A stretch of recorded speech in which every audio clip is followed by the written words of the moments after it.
Hi అండి, అందరికీ good morning అండి. హ్యాపీ సండేనండి. ఈరోజు పచ్చిరొయ్యల కూర మా పద్ధతిలో మేము ఎలా వండుకుంటామో మీకు వీడియోలో చూపిస్తున్నానండి.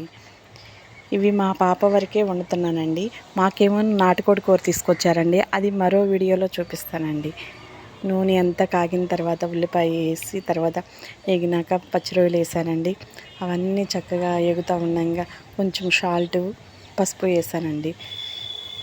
ఇంకా మొత్తం డ్రై అయిపోయినాయి అనుకున్న తర్వాత కొంచెం ఒక స్పూన్నర కారం వేసానండి. తర్వాత అల్లం వెల్లిపాయల పేస్ట్ వేసానండి. గరం మసాలా వేయలేదండి ఈరోజు. మనకి కావాల్సినన్ని వాటర్ పోసుకుని ఉడకనిచ్చేసేసుకున్నానండి.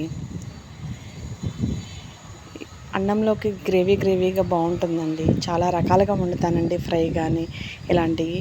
కానీ ఈరోజు సింపుల్గా ఉంటుందిలే అనేసి కొంచెం పని కూడా తక్కువగా ఉండదని ఈ పద్ధతిలో వండానండి.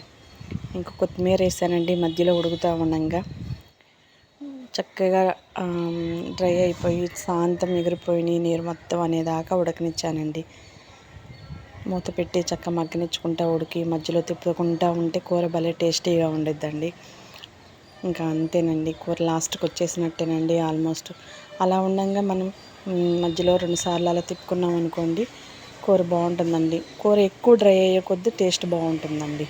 ఓకేనండి, అయిపోయిందండి. మరో వీడియోతో మళ్ళీ మీ ముందుకు వస్తానండి. థ్యాంక్ యూ అండి. వీడియోస్ చూడండి.